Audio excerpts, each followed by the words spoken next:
Flyers lose this one to the New York Islanders 3-1. Welcome into Postgame Live, presented by Curado Insurance. Ashlyn Sullivan, Scott Hartnell, Al Morganti back here with you in Philadelphia. 2 straight losses for the Flyers in major division games. These 4-point swing games we talk about to stay in this playoff race, not going well for the Flyers, and really unconventional the way they've been looking, guys. Not a lot of fight in their game. We talked about having to get back to the block shots, and as a whole, offensively, really poor efforts the past 2 games with that. Yeah, it's look, before this, the Thursday, Friday games, you thought maybe you could jump into a wild card standing, right? You lose to the Rangers. Okay, let's regroup here, back-to-back games. Not a far drive, and not the best effort. There was some spurts of the game where everything looked okay, getting some chances. Sorokin played really good tonight on their part, but yeah, just kind of a disappointing 2 games for me. Yeah, and if you got, you look at the Flyers from the beginning of the year, an ability to score. They got some balance, but not overwhelming. So you go back-to-back with Shesterkin and Sorokin.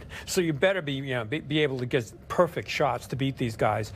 And the Islanders played a decent game. They played a strong game, kept the Flyers outside.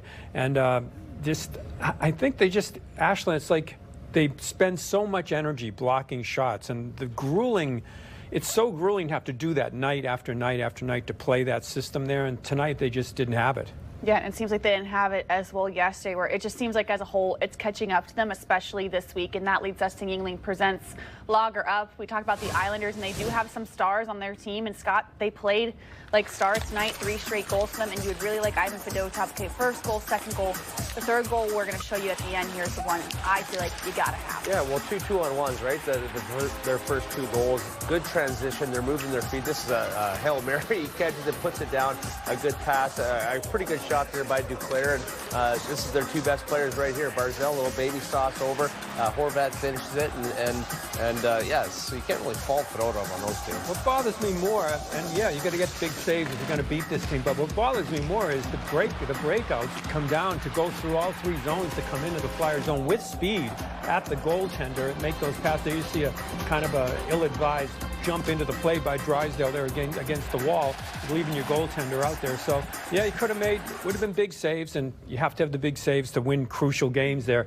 But I didn't like the coming out of that zone 3 times to basically get 2-on-1s against your goaltender. Yeah, I hate to say it, in the last one there, Drysdale goes up there, doesn't really hit the guy, doesn't get a stick on the ice, stick on puck, things like that, where you'd rather see him cross-check him, have him down to the ice, the puck stop right there, and the puck doesn't come through, right? So a couple soft plays, not just Drysdale, throughout the whole game, last 2 games, to be honest. So, you got to fix that, play a little bit harder, play a little bit more meter, not only in front of your net. They're doing a heck of a job blocking shots for the most part this season, but in front of the other team's goaltender. You got to score goals to win games. You're only getting 1. You need a perfect slate in your own goal to win these games, and they're just not doing that. Right, and I think when we talk about effort, at times that sounds harsh, right? Because of course they're trying out there, but what you just talked about is the more aggressive defensive style, the style that they know they have to play to compete in this league and to get these big wins. And I think that's where the effort comes in, is it's not aggressive enough to what we've seen all season long. Yeah, especially when you look at Drysdale. He had been playing well to come in and make a play like that, but that's where he kind of caught in between, because the message is don't hesitate, go do things, and you have to live with some of those mistakes that a young defenseman makes. Right. I mean, you're green tomatoes. Sometimes you're a fried green tomato when you make a mistake like that, and that's what'll happen with a young defenseman. Green eggs and ham. That's right. Good analogy, Sal. Dr. Seuss, maybe. He's full of them, always. The Flyers lose this one to the Islanders 3-1. Stay with us here, Postgame Live, presented by... We are back post-game live with our MVP, driven by AAA, going to Tyson Foerster here, scoring the lone goal for the Flyers, but also making some strong defensive plays, Scott. Yeah, one of the lone bright stars, right? That's why he's got the AAA star there. Nice little shot here in a 2-on-1. Nice breakout there. EJ made a nice pass, and what a shot. Yeah, you want to see that shot. That was a nice breakout pass by both in that zone to come in, and then kind of looks the other way, make the goaltender look off a little bit like he may pass it. But with that shot that he has, I think everybody's wanted to see a little bit more of that, and you see why with this shot right here. Yeah, he just pulls a little, like probably a foot in, and then shoots it. Gets a little bit better angle on that short side. So beautiful play there by Tyson. Defensively too, he was a rock star. The only guy back on a 2-on-1, sliding over defensively. A couple good back checks, disturbing them on the attack. So Foerster played really, really well. Yes, brought his A game tonight against the Islanders. And now let's go back to Long Island to hear from Erik Johnson, who hasn't played in a good bit in Versamula. He's in the Flyers locker room. It really looked like you missed the beat there despite the time off. How did you feel out there?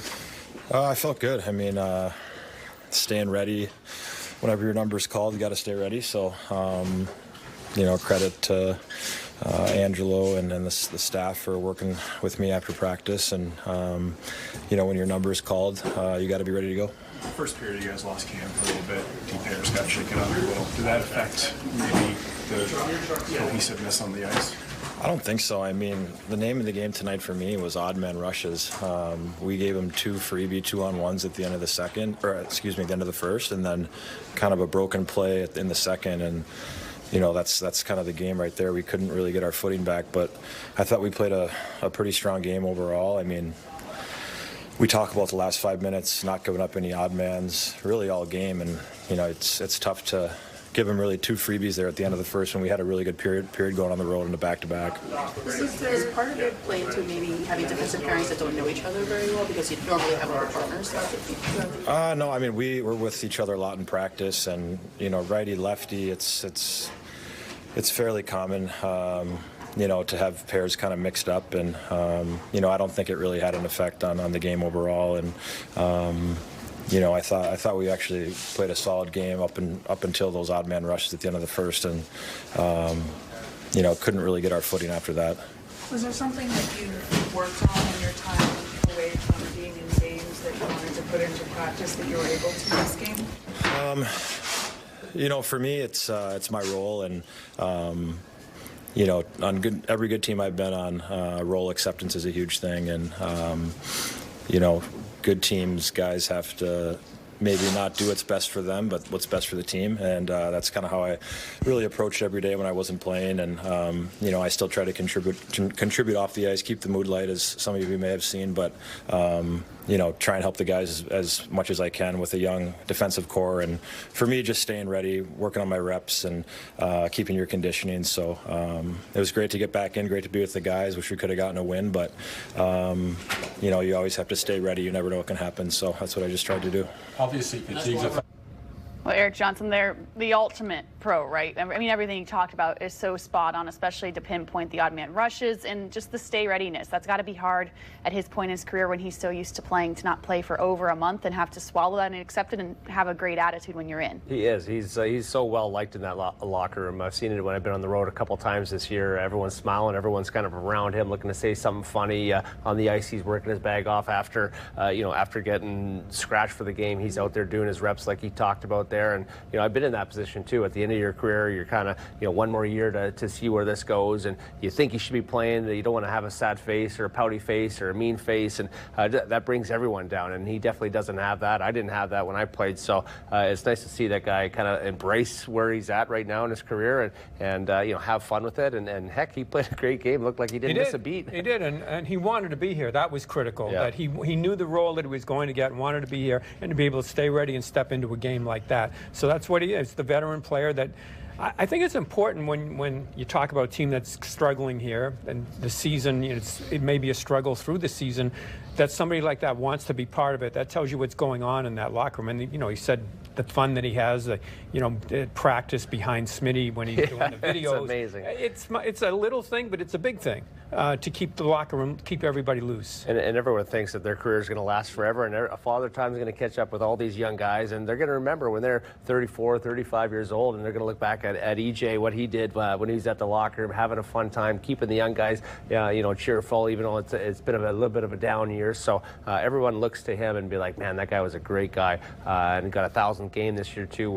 So it's a big year for him as well. So. Yeah, a great example, Erik Johnson, for sure, as the Flyers lose this one 3-1. Stay with us here, Postgame Live, presented by Auto Insurance on NBC Sports.